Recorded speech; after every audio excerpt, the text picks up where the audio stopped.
اللہ فرماتا ہے الم نجعل الارض مہادا، کیا ہم نے زمین کو بچھونا نہیں بنایا؟ اسی کی مثل آیات کریمہ کئی جگہ ہیں قرآن مجید میں. ایک جگہ فرماتا ہے امن، سورہ نمل میں، امن جعل الارض قرارا وجعل خلالها انہارا، کہ وہ کون ہے جس نے زمین کو تمہارے بسنے کے لیے بنایا ہے، کہ جس میں تم رہتے ہو، قرار حاصل کرتے ہو، بستے ہو. وجعل خلالها انہارا، اور زمین کے درمیان میں جس نے نہریں جاری کی ہیں، میٹھے پانیوں کی نہریں اور میٹھے پانیوں کے چشمے جاری کیے ہیں. اور سورہ بقرہ میں فرمایا الذی جعل لکم الارض فراشا، وہ اللہ ہے جس نے تمہارے لیے زمین کو بچھونا بنایا ہے. سورہ زاریات میں فرمایا والارض فرشناها فنعم الماہدون، کہ ہم نے زمین کو بچھایا تو کتنے اچھے بچھانے والے ہیں. سورہ نوح میں فرمایا واللہ جعل لکم الارض بساطا، اللہ نے تمہارے لیے زمین کو بچھونا بنایا. یہ مختلف آیات ہیں قرآن کی جن میں ایک ہی مضمون بیان کیا گیا کہ ہم نے زمین کو بچھونا بنایا. اللہ فرماتا ہے زمین کو بچھونا بنایا. اور دیکھیں زمین کو بچھونا بنانے میں جو خدائے پاک کی قدرت کی نشانیاں ہیں، علم کی نشانیاں ہیں، اگر ان پہ انسان غور کرے اور دیکھے تو اس کا یقین خدا کی قدرت پہ پختہ ہوتا ہے، اللہ کی شان خلاقیت پر اس کا ایمان مضبوط ہوتا ہے. وہ جتنے کنڈیشنز، وہ جتنی شرطیں ضروری ہیں ایک بچھونے کے لیے اور فرش کے لیے، اللہ پاک نے تمام شرائط زمین کے ساتھ رکھ دی ہیں، ہے کہ نہیں؟ ظاہر ہے کہ فرش کے لیے یا کہہ لیجیے بچھونے کے لیے کچھ شرطیں ہوتی ہیں نا. سب سے پہلی شرط تو یہ ہے کہ زمین کو اللہ پاک نے بچھونا بنایا، تو زمین کے بچھونا ہونے کے لیے، فرش ہونے کے لیے، کہ ہم اس میں آرام سے رہ سکیں، ہم اس سے نفع اٹھا سکیں، ہمیں تکلیف نہ ہو اس زمین پہ رہنے میں، اس میں جو سب سے پہلی چیز ضروری ہے، شرط کی حیثیت رکھتی ہے، وہ ہے کہ زمین ساکن ہو، ٹھہری ہوئی ہو. زمین اسٹیشنری ہو، اسٹیڈی ہو، اپنی جگہ پہ ہو، حرکت نہ کر رہی ہو، حرکت میں نہ ہو، موشن میں نہ ہو. یہ سب سے پہلی چیز. آپ ایک عام ایسی سمجھ لیجئے نا کہ آپ کسی تخت پہ سوتے ہیں نا، ایک پلنگ پہ، تو وہ پلنگ آپ کے لیے بچھونا ہے، آپ اس پہ سو رہے ہیں. اب وہ پلنگ حرکت کرنے لگ جائے تو سب سے پہلے نکل کے تو گھر سے ہم بھاگ جائیں گے کہ زلزلہ آ گیا تبھی ہمارا بچھونا اور تم یہ پلنگ حرکت کر رہی ہے کہ نہیں ہے. اگر یہ پلنگ ہلنے لگے یا اڑنے لگے مان لیجئے، تو کیا ہم اس پہ آرام سے سو سکیں گے؟ آرام سے رہ سکیں گے؟ کسی بھی فرش کے لیے، بچھونے کے لیے جس پہ ہم آرام سے سو سکیں، آرام سے رہ سکیں، ضروری ہے کہ وہ اسٹیشنری ہو، ساکن ہو، اس میں حرکت نہ ہو. اور اگر یہ زمین متحرک ہو، مان لیجئے کہ جیسا کہ آج سائنسدان لوگ اس بات کو کہتے ہیں، جو کہ ہمارے قرآن اور احادیث کی تعلیمات کے خلاف ہے، تعلیمات کے خلاف ہے.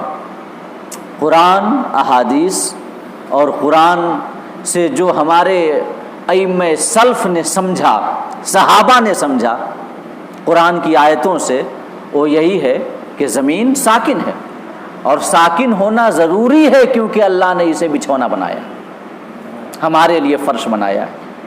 اگر یہ ساکن نہ ہو تو ہم اس سے نفع نہیں اٹھا سکتے. اعلیٰ حضرت نے لکھا ہے ایک رسالہ فوز مبین در رد حرکت زمین، جس میں اعلیٰ حضرت نے جدید سائنسی اصولوں اور قواعد کی روشنی میں زمین کا ساکن ہونا ثابت کیا ہے۔ اس میں اعلیٰ حضرت نے ایک بات یہ لکھی ہے اسی حوالے سے کہ اللہ پاک نے زمین کو بچھونا بنایا تاکہ ہم اس میں بس سکیں، رہ سکیں، قرار حاصل کر سکیں۔ اعلیٰ حضرت فرماتے ہیں، اس میں لکھتے ہیں کہ اگر یہ زمین حرکت کر رہی ہوتی، چاہے محوری حرکت ہوتی یا مرکزی حرکت ہوتی، سمجھ رہے ہیں نا، یعنی خواہ روٹیشن ہوتی یا ریولیوشن ہوتی، آربٹ پہ حرکت ہوتی یا ایکسس پہ حرکت ہوتی، کوئی بھی حرکت ہوتی زمین کی، اگر وہ حرکت ہوتی، زمین چاہے ایسے حرکت کرے ایکسس پہ یا آربٹ پہ سورج کے ارد گرد، اگر ایسا ہوتا تو زمین میں بھیانک قسم کے زلزلے آتے، طوفان آتے، اور کوئی حیوان، کوئی انسان زمین پہ رہ نہیں سکتا تھا۔ جدید سائنسی قانونوں کی روشنی میں اعلیٰ حضرت نے ثابت کیا ہے کہ اگر حرکت ہوتی تو زمین کبھی زلزلوں سے نہیں رک سکتی تھی، زلزلوں سے بچ نہیں سکتی تھی، طوفانوں سے نہیں بچ سکتی تھی، بلکہ ہمیشہ ایک زلزلوں اور طوفانوں کا شور ہوتا اور کوئی جاندار مخلوق یہاں پہ رہ نہیں سکتی۔ تو ضروری ہے زمین کے بچھونا ہونے کے لیے، فرش ہونے کے لیے کہ یہ ساکن ہو۔ اور اللہ پاک نے زمین کے ساکن ہونے کو سورہ فاطر میں بیان کیا ہے، سورہ فاطر میں بالکل صریح آیت کریمہ، جس کا معنی صحابہ کرام نے ہمیں یہی بتایا کہ اس کا معنی یہی ہے کہ زمین ساکن ہے۔ اللہ فرماتا ہے ان اللہ، سنیے گا، اللہ فرماتا ہے ان اللہ یمسک السماوات والارض ان تزولا، اللہ تھامے ہوئے ہے آسمانوں کو اور زمین کو کہ وہ سرکنے نہ پائیں۔ قرآن کی آیت کریمہ، صریح آیت کریمہ، یاد رکھیں۔ سائنس میں خطا اور صحت کا امکان ہوتا ہے،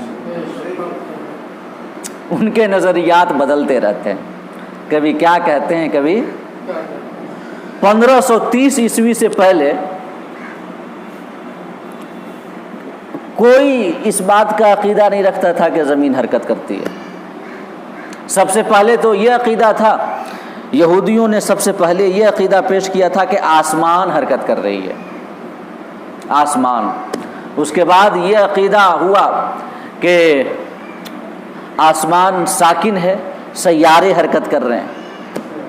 اس کے بعد 1530 عیسوی میں سب سے پہلے کوپرنیکس نے یہ تصور پیش کیا کہ نہیں، زمین حرکت کر رہی ہے سورج کے ارد گرد۔ یہ 1530 عیسوی سے پہلے یہ عقیدہ کہیں پایا نہیں جاتا تھا کہ زمین حرکت کر رہی ہے۔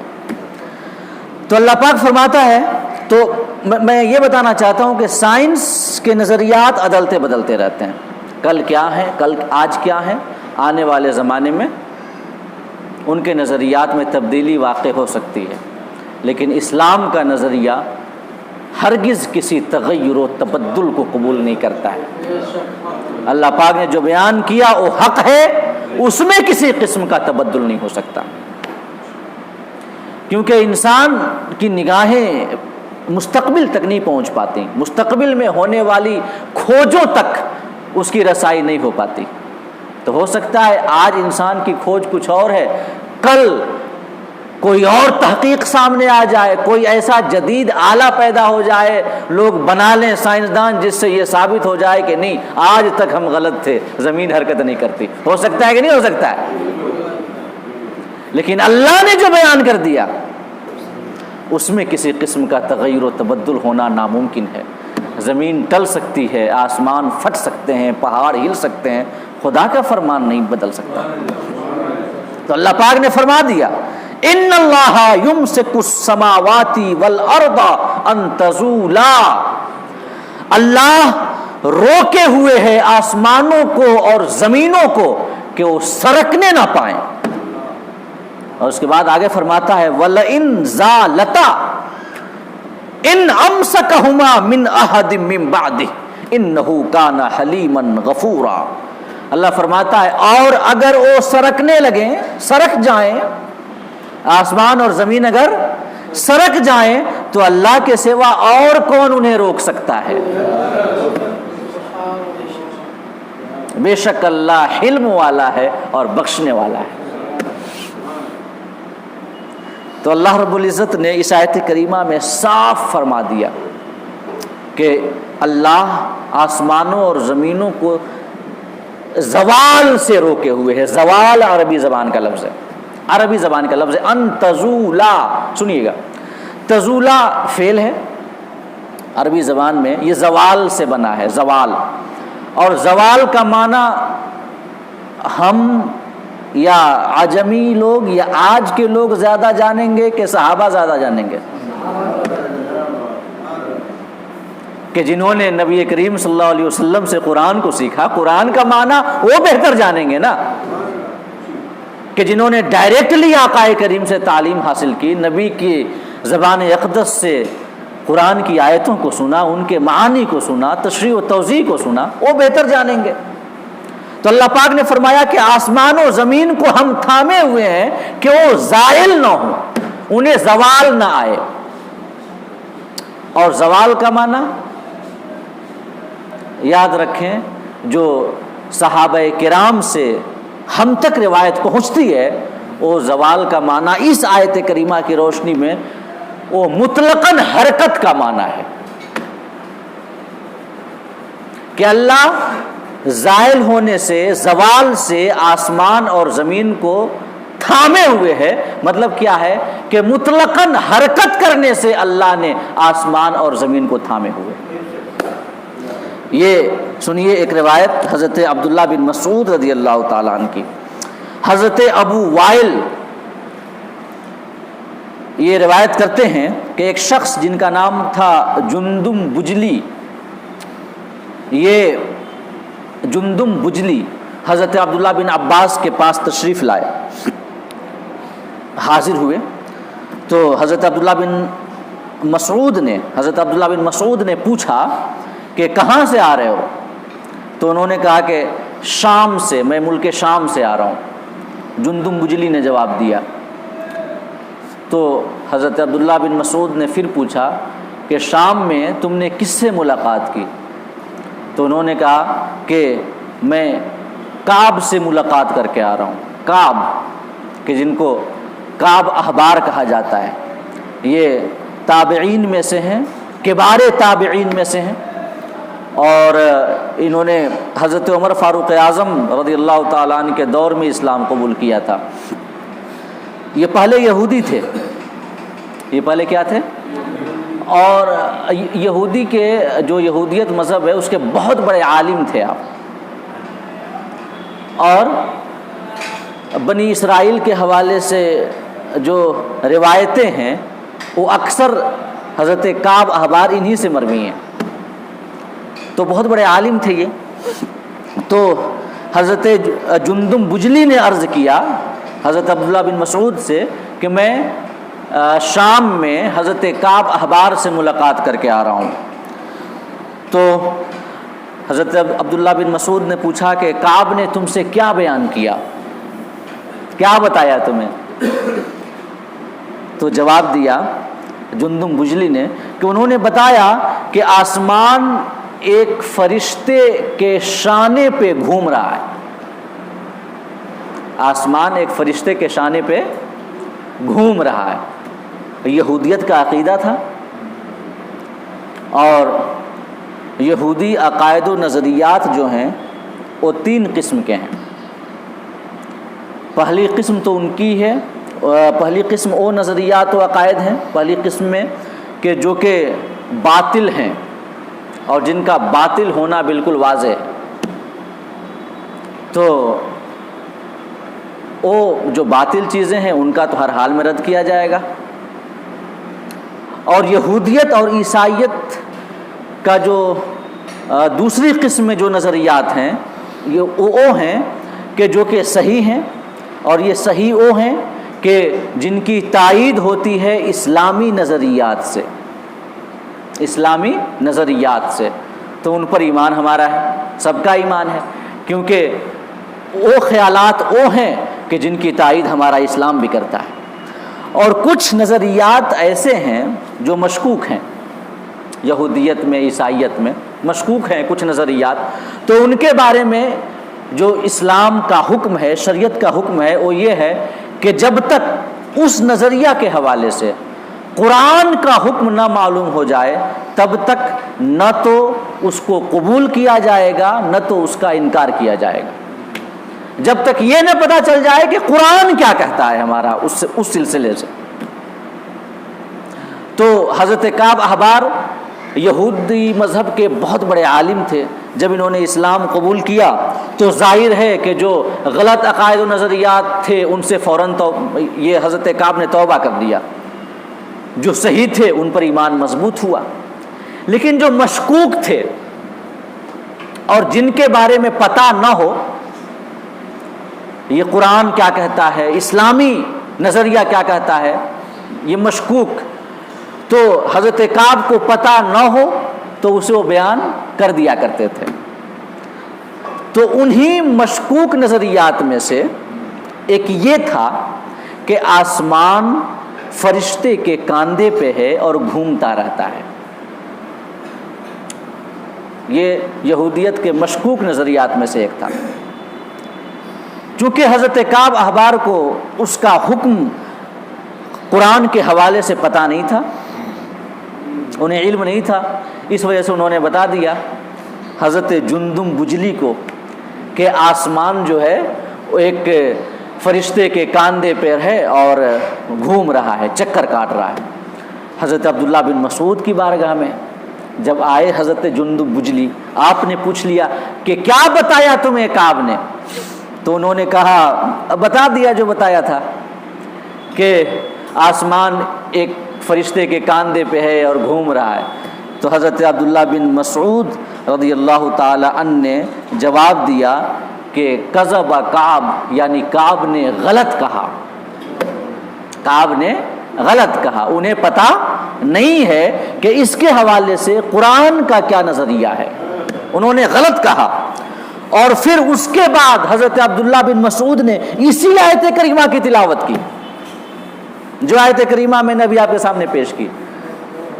حضرت عبداللہ بن مسعود نے کہا کہ کعب نے غلط کہا کہ آسمان ایک فرشتے کے شانے پہ گھوم رہا ہے۔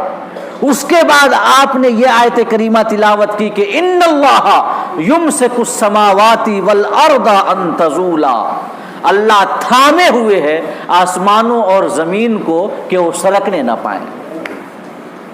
آپ نے تلاوت کی، یعنی حضرت عبداللہ بن مسعود اس آیت کریمہ سے یہ ثابت کرنا چاہتے ہیں کہ آسمان نہیں گھوم رہا، اور چونکہ اس وقت یہی نظریہ تھا خالی کہ آسمان گھوم رہا ہے، اسی وجہ سے آپ نے حضرت عبداللہ بن مسعود نے فقط آسمان کے رد میں اسے ذکر کیا، حالانکہ ان تزولا، تزولا اس کا معنی ہے کہ وہ دونوں سرکنے نہ پائیں، اور دونوں سے مراد کون ہے؟ آسمان اور زمین۔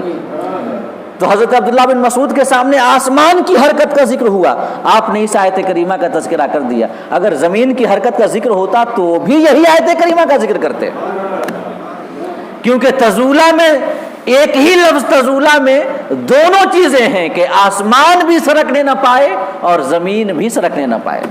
یہ حضرت عبداللہ بن مسعود رضی اللہ تعالی عنہ نے جو ہمیں سمجھایا اس آیت کریمہ کو کہ اس آیت کریمہ سے کیا ثابت ہوتا ہے، وہ یہ کہ آسمان حرکت نہیں کر رہا اور زمین بھی حرکت نہیں کر رہی۔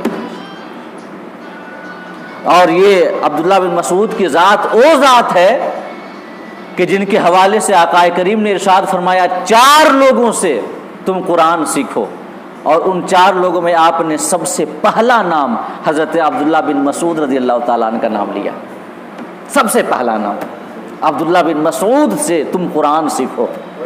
ایک حدیث میں آیا، آپ نے فرمایا آقا کریم نے کہ تمہیں عبداللہ بن مسعود جو بتائیں اس کی تصدیق کرو۔ یہ شان ہے حضرت عبداللہ بن مسعود کی، اور وہ بتا رہے ہیں اس آیت کریمہ کا معنی کہ آسمان ساکن ہے، زمین ساکن ہے۔ اور ایک حضرت حذیفہ ابن یمان کے حوالے سے، حضرت حذیفہ بن یمان کہ جو کہ صاحب سر رسول اللہ صلی اللہ علیہ وسلم ہیں، نبی اکرم کے رازدان ان کو کہا جاتا ہے، حضرت حذیفہ بن یمان کو۔ اور حضرت عمر فاروق اعظم رضی اللہ تعالی عنہ ان سے نبی کے رازوں کو پوچھا کرتے تھے اور سیکھا کرتے تھے۔ حضرت عمر فاروق اعظم جیسی جلیل القدر ہستی، جلیل القدر صحابی، وہ ان سے آقا کریم کے رازوں کو سیکھا کرتے تھے، اسرار نبوت اور اسرار رسالت کو سیکھا کرتے تھے۔ آقا کریم کے رازدار ہیں حضرت حذیفہ بن یمان کہ حضرت انس روایت کرتے ہیں کہ حضرت حذیفہ بن یمان کے پاس کسی نے ذکر کیا کہ کعب کہتے ہیں کہ آسمان گھومتا ہے، کعب کہتے ہیں۔ حضرت حذیفہ بن یمان سے ذکر کیا گیا جب، تو حضرت حذیفہ بن یمان نے بھی فرمایا کہ کذبس کعب نے غلط کہا، اور اپنی دلیل میں، اپنے دعوے کی دلیل میں حضرت حذیفہ بن یمان نے بھی اسی آیت کریمہ کو پیش کیا کہ ان اللہ یمسک السماوات والارض ان تزولا، کہ اللہ آسمانوں اور زمینوں کو تھامے ہوا ہے کہ وہ سرکنے نہ پائیں۔ تو یہ ہیں حضرت حذیفہ بن یمان جیسے رازدار رسول، حضرت عبداللہ بن مسعود رضی اللہ تعالی عنہ جیسے جلیل القدر صحابی کہ جن کے حوالے سے آقا فرماتے ہیں کہ ان سے قرآن کی تم تعلیم حاصل کیا کرو۔ جب وہ کسی آیت کریمہ کا معنی بتائیں تو ہمارے سامنے سوائے اسے ماننے اور یقین کرنے کے کوئی اور چارہ نہیں ہے، اور ماننا ہی خیر ہے، اسی میں بھلائی ہے، اسی میں کامیابی ہے، اسی میں کامیابی۔ تو یہ دونوں حدیثیں اور یہ آیت کریمہ کہ اللہ پاک نے آسمان اور زمین کو سرکنے سے تھامے ہوا ہے، ان سے صاف ثابت ہوتا ہے، روز روشن کی طرح عیاں ہو جاتا ہے کہ زمین اپنی جگہ پہ ساکن ہے، زمین کیا ہے؟ ساکن ہے، اور سیارے گھوم رہے ہیں، سورج، چاند۔ اللہ پاک نے سورہ یاسین میں پہلے سورج کا تذکرہ کیا، اس کے بعد چاند کا تذکرہ کیا، اس کے بعد فرمایا کل فی فلک یسبحون، سب کے سب آسمان میں تیر رہے ہیں۔ اللہ پاک نے فرمایا سورہ یاسین میں سب آسمان میں تیر رہے ہیں، کل، سب، اور اس سے پہلے پھر صرف سورج کا ذکر ہے اور چاند کا ذکر ہے۔ اور آج جو سائنس کا نظریہ ہے کہ زمین گھوم رہی ہے سورج کے ارد گرد اور سورج اپنی جگہ پہ تھما ہوا ہے نا، یہ نظریہ ہے کہ سورج اپنی جگہ پہ، حالانکہ یہ اور عقیدہ ہے، یہ سائنس کا عقیدہ ہے کہ سورج اپنے تمام سولر سسٹم کے ساتھ ملکی وے کے سینٹر کے ارد گرد گھوم رہا ہے، وہ ایک الگ نظریہ ہے۔ لیکن زمین اور سورج کے حوالے سے سائنس یہی کہتی ہے کہ زمین گھوم رہی ہے سورج کے ارد گرد اور سورج اپنی جگہ پہ کھڑا ہے، سورج مرکز ہے اور زمین اس کے ارد گرد اپنے مدار پہ چکر لگا رہی ہے۔ تو اس حوالے سے قرآن مجید کی کئی ساری آیات کریمہ ہیں جو سورج کے زمین کے ارد گرد چکر لگانے پہ دلالت کرتی ہیں، کئی ساری آیات کریمہ ہیں کہ جن کا یہ مفہوم یہی ہے کہ زمین اپنی جگہ پہ موجود ہے اور سورج گھوم رہا ہے۔ ذرا دیکھیں سورہ بنی اسرائیل میں فرمایا اقیم الصلاۃ لدلوک الشمس، کہ نماز قائم کرو سورج کے ڈوبنے کے وقت۔ اور سنیے گا سورہ قاف میں فرمایا وَسَبِّحْ بِحَمْدِ رَبِّكَ قَبْلَ طُلُوعِ الشَّمْسِ وَقَبْلَ الْغُرُوبِ، اپنے رب کی پاکی بیان کرو سورج طلوع ہونے سے پہلے اور سورج کے غروب سے پہلے۔ اللہ پاک نے طلوع کی نسبت سورج کی جانب کی ہے، غروب کی نسبت سورج کی جانب کی ہے۔ اور سورہ طٰہٰ میں فرمایا وَسَبِّحْ بِحَمْدِ رَبِّكَ قبل طلوع الشمس و قبل غروبها، اس میں بھی کہ اپنے رب کی حمد و ثنا کرتے ہوئے اس کی تسبیح کرو سورج کے طلوع ہونے سے پہلے اور غروب ہونے سے پہلے۔ اللہ پاک نے طلوع اور غروب کی نسبت سورج کی جانب کی۔ اب یہ بتائیں کہ رات اور دن کا آنا جانا اگر زمین کے اپنے ایکسس پہ گھومنے کی وجہ سے ہو تو یہاں پہ طلوع اور غروب کی نسبت سورج کی جانب زیادہ مناسب ہوگا یا صحیح ہوگا کہ زمین کی جانب؟ زمین کی جانب نا، اگر سائنسی نظریہ کے اعتبار سے۔ سائنس کہتی ہے کہ یہ سورج ایک جگہ ہے، تو جب سورج ایک جگہ ہے اور زمین کی حرکت کی وجہ سے رات ہوتی ہے، دن آتا ہے، تو اس کا مطلب کہ طلوع اور غروب زمین کا ہوتا ہے، مطلب اس اعتبار سے کہ زمین گھوم رہی ہے، سورج کے پاس پہنچ گئی، وہاں پہ طلوع ہو گیا، اور وہ زمین کا وہ حصہ سورج سے چھپ گیا تو غروب ہو گیا۔ لیکن اللہ پاک نے صراحت کے ساتھ طلوع اور غروب کی نسبت کس کی جانب کی ہے؟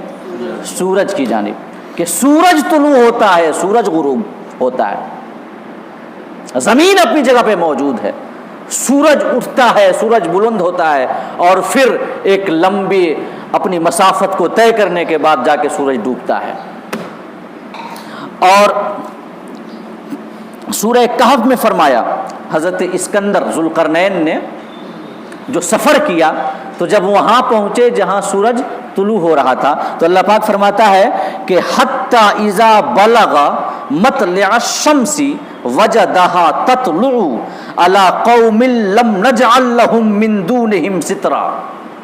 سورہ کہف میں اللہ فرماتا ہے کہ جب حضرت اسکندر اس جگہ پہنچے جہاں سورج طلوع ہوتا ہے تو وجدها تطلع، حضرت اسکندر ذوالقرنین نے پایا سورج کو طلوع ہوتے ہوئے۔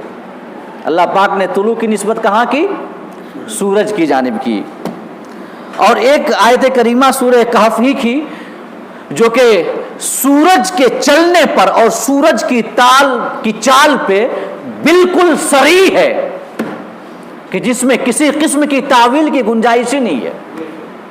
سورہ کہف میں جب اصحاب کہف سو رہے تھے، وہ ایک کشادہ جگہ پہ تھے، تو اللہ پاک فرماتا ہے جب وہ کشادہ جگہ پہ تھے تو ان پر کبھی سورج کی دھوپ نہیں پڑتی تھی، سورج کی دھوپ کبھی نہیں پڑی ان کے اوپر، ہمیشہ وہ سائے میں رہے۔ حالانکہ وہ جہاں پہ تھے وہ کشادہ جگہ تھی جہاں پہ سورج کی روشنی کے لیے کوئی آڑ نہیں تھا، مگر پھر بھی ان کو کبھی بھی سورج کی دھوپ نہیں لگی۔ کیسے؟ کیا ہوتا تھا؟ زمین کی روٹیشن میں کیا کچھ فرق آ جاتا تھا کہ اور جگہوں کے لیے زمین اپنے معمول کے مطابق روٹیٹ کرتی تھی اور ان کے لیے الگ ہو جاتی تھی؟ زمین کا روٹیشن نہیں، اسلامی نظریہ سنیں اللہ کیا فرماتا ہے، وَتَرَى الشَّمْسَ اِذَا طَلَعَتْ تَزَاوَرُ عَنْ كَهْفِهِمْ ذَاتَ الْيَمِينِ وَإِذَا غَرَبَتْ تَقْرِضُهُمْ ذَاتَ الشِّمَالِ وَهُمْ فِي فَجْوَةٍ مِّنْهُ ذَلِكَ مِنْ آيَاتِ اللَّهِ۔ اللہ فرماتا ہے کہ تم سورج کو دیکھو گے کہ جب وہ نکلتا ہے تو وہ ان کے غار سے دائیں جانب کٹ جاتا ہے، سورج کٹتا ہے، اور جب ڈوبتا ہے تو بائیں جانب ان سے ہو جاتا ہے، بائیں جانب ہو جاتا ہے، اور ان کی روشنی ان تک نہیں پڑتی۔ اللہ پاک نے سورج کی جانب کہا کہ سورج کٹ جاتا ہے۔ پتا چلا کہ زمین پہ دھوپ کا آنا، دن کا نکلنا، یہ سب زمین کے اپنے روٹیشن کی وجہ سے نہیں ہے۔ اسلامی نظریہ یہ ہے کہ زمین پر جب سورج طلوع ہوتا ہے تب اس کی کرنیں آتی ہیں، سورج طلوع ہوتا ہے، سورج سفر کرتا ہے زمین کے ارد گرد اور پھر جا کر کے ڈوبتا ہے۔ اللہ پاک نے صاف فرمایا کہ جب سورج طلوع ہوتا ہے تو دائیں جانب کر جاتا ہے، جب غروب ہوتا ہے تو بائیں جانب انہیں چھوڑ دیتا ہے، حالانکہ ان کا جو غار ہے وہ کافی کشادہ ہے، سورج کی روشنی پہنچ سکتی ہے لیکن نہیں پہنچتی۔ ذالک من آیات اللہ، یہ اللہ کی نشانیوں میں سے ہے۔ تو یہ کیا قرآن کی آیت کریمہ صاف نہیں کہتی کہ سورج حرکت کر رہا ہے، زمین حرکت نہیں کر رہی؟ حضرت ابراہیم، ایک آخری بات عرض کر دیں کہ حضرت ابراہیم علی نبینا وعلیہ الصلاۃ والتسلیم نے جب یہ کہا نا کفار سے کہ جو کہ وہ چاند کو پوجتے تھے، ستاروں کو پوجتے تھے، سورج کو پوجتے تھے، تو جب رات میں حضرت ابراہیم نے ستاروں کو دیکھا تو کہنے لگے کہ ان ستاروں کو تم ہمارا رب بتاتے ہو، لیکن جب ستارے ڈوب گئے تو آپ نے فرمایا کہ میں ڈوبنے والوں کو پسند نہیں کرتا۔ یہ پھر اس کے بعد جب چاند نمودار ہوا، چاند طلوع ہوا اور اسے دیکھا بڑا بھی ہے، زیادہ روشن بھی ہے، تو آپ نے کہا کفار سے کہ کیا تم اس چاند کو کہتے ہو یہ ہمارا معبود ہے؟ مگر جب سپید سحر رونما ہوا اور سورج نے مشرق کی کھڑکیوں سے جھانکا تو اس کی پہلی کرن کی ہی چاند تاب نہ لا سکا اور چھپ گیا۔ تو کہا کہ جو ڈوب جائے وہ ہمارا خدا کیوں کر ہو سکتا ہے؟ جو ڈوب جائے وہ خدا نہیں ہو سکتا۔ ہمارا رب وہ ہے جو کہ جس کے لیے کبھی غروب نہیں ہو سکتا، جس کے لیے طلوع غروب یہ تمام چیزیں کوئی حیثیت نہیں رکھتی۔ پھر اس کے بعد جب آپ نے سورج کو دیکھا، اس کی روشنی زیادہ ہے، جگمگاہٹ زیادہ ہے، تو آپ نے فرمایا کہ یہ سورج، اس کو کہہ رہے ہو ہمارا خدا؟ یہ تو سب سے بڑا ہے، اس کو کہہ رہے ہو ہمارا خدا؟ لیکن جب اس کا جب سورج کے ساتھ یہ معاملہ ہوا، ذرا آیت کریمہ سن لیں کہ فلما رأى الشمس بازغۃ، اللہ پاک فرماتا ہے حکایت کرتے ہوئے کہ جب حضرت ابراہیم نے سورج کو جگمگاتا ہوا دیکھا، قال، کہا، ھذا ربی ھذا اکبر، اس کو میرا رب بتاتے ہو، یہ تو بڑا بھی ہے۔ فلما افلت، جب سورج بھی ڈوب گیا تو حضرت ابراہیم نے فرمایا یا قومی انی بریء مما تشرکون، میں اس سے بری ہوں کہ جن چیزوں کو تم خدا کے ساتھ شریک ٹھہراتے ہو۔ آپ نے اپنی برات کا اعلان کر دیا کہ یہ ستارے، چاند، سورج جو کہ نکلیں تو بڑی آب و تاب کے ساتھ لیکن فوراً ڈوب جائیں، یہ ہمارا خدا نہیں ہو سکتا۔ اس کی شان تو یہ ہے کل یوم ہوا فی شان، سورہ رحمان میں فرمایا کہ ہر آن، ہر گھڑی، ہر لمحہ اس کی الگ شان ہوتی ہے۔ اس کے لیے کبھی ڈوبنا یا نور کا کم ہونا، روشنی کا کملا جانا، یہ تمام چیزیں اس کے لیے صادق نہیں آتی اس کے اوپر۔ کل یوم ہوا فی شان، ہر آن، ہر لمحہ اس کی شان اور زیادہ بلند ہوتی رہتی ہے۔ تو اس آیت کریمہ میں بھی اللہ پاک نے ڈوبنے کی نسبت سورج کی جانب کی۔ تو ذرا ان آیات کو دیکھیں، طلوع ہونا، ڈوبنا، کٹ جانا، ایک جانب ہو جانا، ان تمام چیزوں کی نسبت اللہ پاک نے سورج کی جانب کی ہے۔ اور یہ قاعدہ ہے کہ قرآن کے الفاظ کا اس وقت تک حقیقی معنی ہی مراد لیا جائے گا جب تک حقیقی معنی مراد لینا ناممکن نہ ہو جائے۔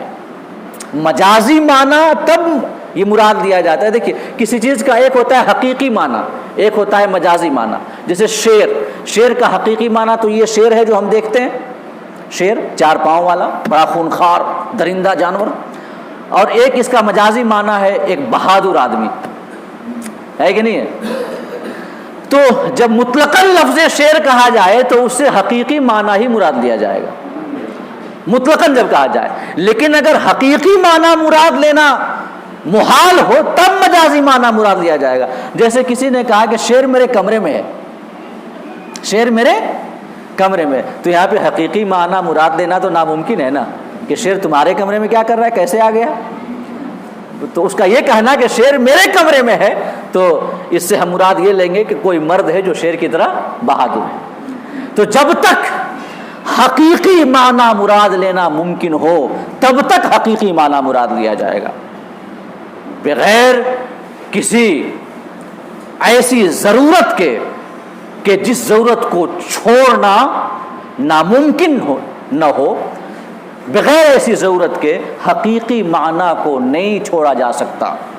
اگر ایسی ضرورت آ جائے کہ حقیقی معنی کو چھوڑنا ضروری ہو جائے تب تو وہاں مجازی معنی کی جانب جائیں گے، لیکن جب حقیقی معنی مراد لینا جائز ہو، ممکن ہو، تو حقیقی معنی مراد لیں گے۔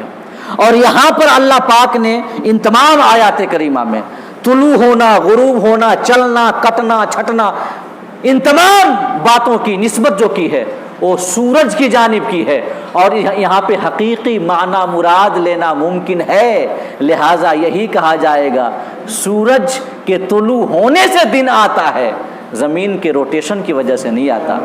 سورج کے ڈوبنے سے رات آتی ہے، زمین کے گھومنے سے کچھ نہیں ہوتا۔ وہ سورج ہے جو ایک چکر پورا کرتا ہے زمین کے ارد گرد، زمین کے ایک چکر پورا کرنے سے رات دن نہیں ہوتا۔